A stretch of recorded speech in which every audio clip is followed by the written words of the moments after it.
Sejak tahun 2000 Densus 88 menangkap 2000 orang teroris. Mengapa Densus menangkap ini? Banyak yang dituduh Densus ini hanya nangkap orang Islam. Kalau nangkap orang Islam jumlahnya ratusan juta Pak yang ditangkap. Tapi Densus menangkap orang ini bukan karena mereka Islam, tapi karena mereka masuk dalam jaringan terorisme. Kalau orang Islam yang seperti kita, yang biasa-biasa saja, yang moderat ini, nggak mungkin ditangkap, santai aja.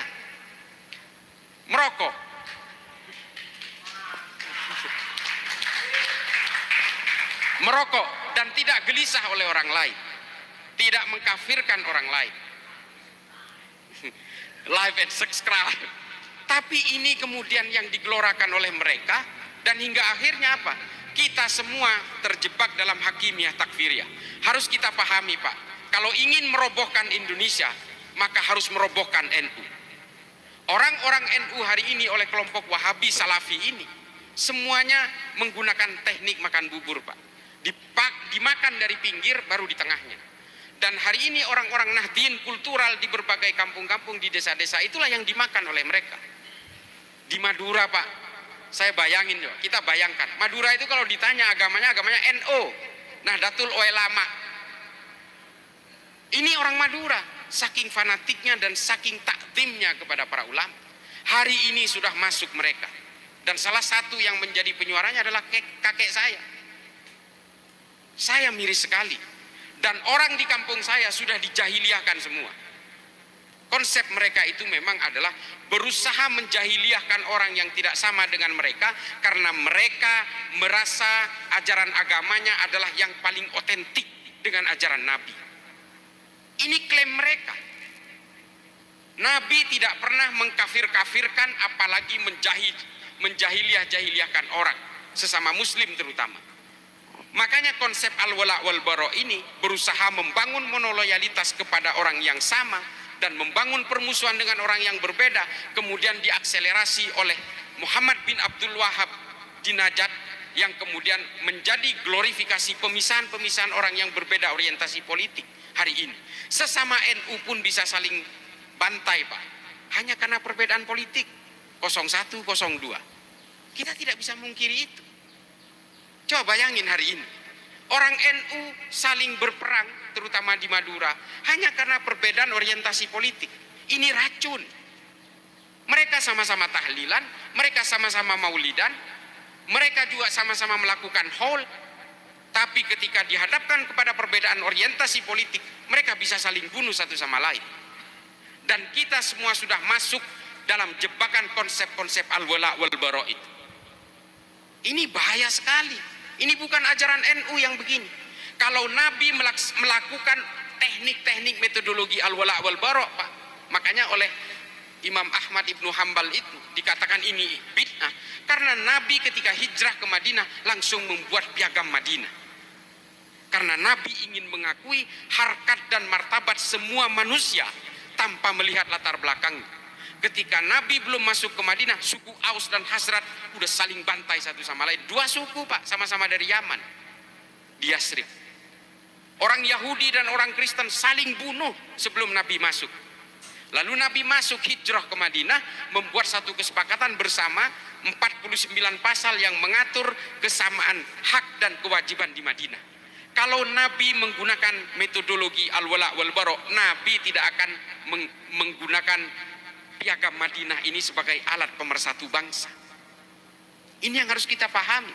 Nabi tidak mungkin merumuskan piagam Madinah supaya orang Madinah tidak berperang satu sama lain.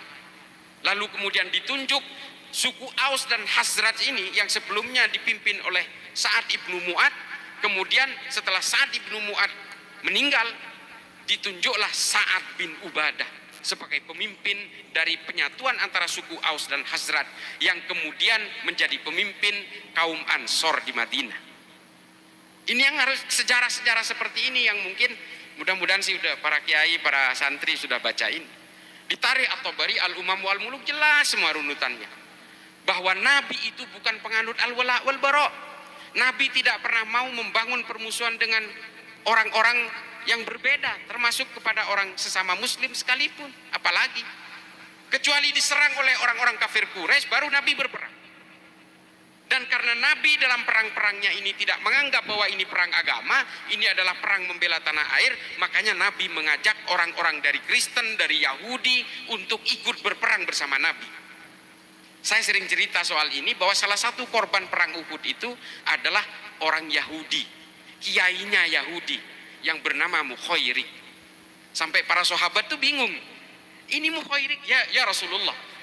Ini Mukhairik ini mau dimakamkan seperti apa sementara dia ini seorang syuhada, tapi dia ini bukan Islam. Coba mau dimakamkan dengan cara apa coba?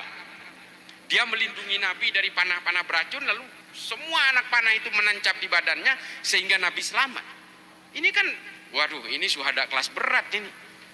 Bener kalau di Indonesia udah jadi sunan ini, tapi Yahudi. Sehingga akhirnya apa?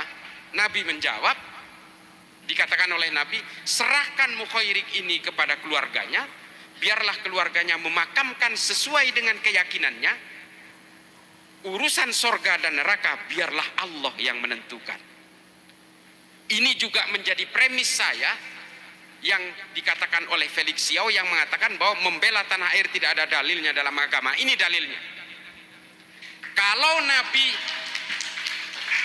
Nabi itu menganggap semua perang, termasuk perang Taif, perang Khaybar dan sebagainya ini adalah perang agama, Nabi tidak akan mewajibkan kepada orang Yahudi dan orang Nasrani untuk ikut serta. Ini perang membela tanah air. Karena apa? Kalau Madinah tumbang pada saat itu, sejarah Islam akan berkata lain. Maka kemudian inilah dalilnya bahwa membela tanah air itu adalah bagian dari iman. Karena apa? Membela negara juga bagian dari membela agama. Inilah yang dikatakan oleh Syekhona Khalil bin Abdul Latif dalam beberapa turosnya, bahwa hubbul waton minal iman, dan kemudian diakselerasi oleh Mbah Hasyim Asy'ari bahwa membela negara itu adalah bagian dari iman. Ini semua runutan-runutan kronologis pembelaan tanah air itu dari sini. Mana ada al-wala wal bara di sini? Sehingga akhirnya apa? Mukhairik kemudian wafat, dimakamkan, semua hartanya kurang lebih 75% diserahkan kepada Nabi, karena ternyata Mukhairik mengeluarkan surat wasiat, serahkan kepada Nabi, 3/4 harta saya ini kepada Nabi, serahkan kepada beliau. Lalu oleh Nabi dibuat menjadi modal awal Baitul Mal pertama di Madinah.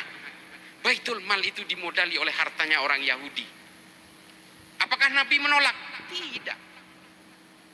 Nabi menerima hartanya dia sebagai modal awal Baitul Mal untuk menyantuni janda-janda perang dan anak-anak yatim korban perang. Ini silahkan cari di kitab-kitab tarikh. Ini semua menulis kok soal ini. Ibnu Katsir, Imam Suyuti, Ibnu Mas'udi, Tarikh At-Tabari, semua menulis. Kita hanya tinggal mengeksplor saja.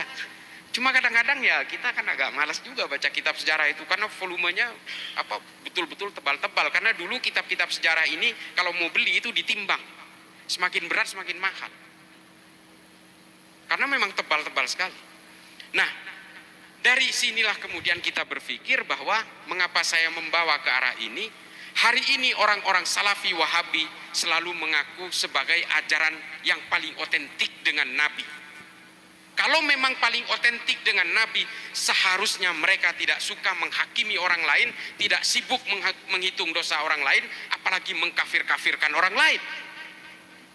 Karena Nabi sangat moderat pada zamannya. Tolong dicatat, Nabi ini adalah sosok yang paling moderat pada zamannya, pada abad ke-7 Masehi. Sangat moderat.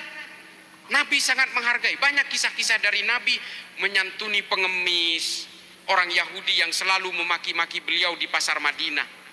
Kacang digerus, disuapkan oleh Nabi. Pengemis buta, orang Yahudi, selalu memaki Nabi, tapi sama Nabi setiap pagi disuapi. Coba, apakah keimanan ini menjadi penghalang bagi Nabi untuk melakukan aksi-aksi kemanusiaan? Tidak. Selain dia bukan orang Islam, memaki-maki pula, masih disantuni oleh Nabi dengan menyuapi dengan makanan setiap pagi.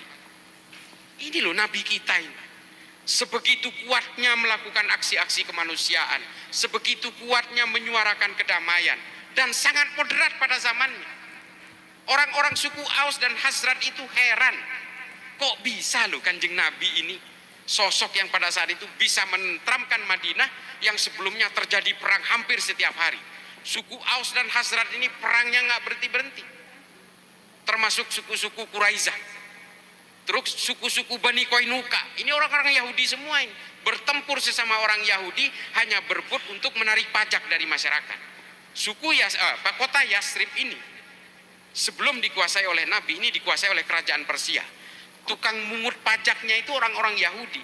Orang Yahudi ini saling berperang satu sama lain hanya untuk merebut hak untuk memungut pajak ini. Mereka berperang satu sama lain. Suku Aus dan Khazraj ini orang dari Yaman yang membawa permusuhan dari Yaman ke kota Yasrib.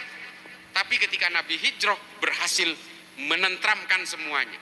Yang Kristen, yang Yahudi, yang suku-suku berhasil tentram semuanya dan menjadi bersatu padu. Suku pendatang itu masuk ke kaum Muhajirin dan suku pribumi masuk ke dalam kaum Ansor.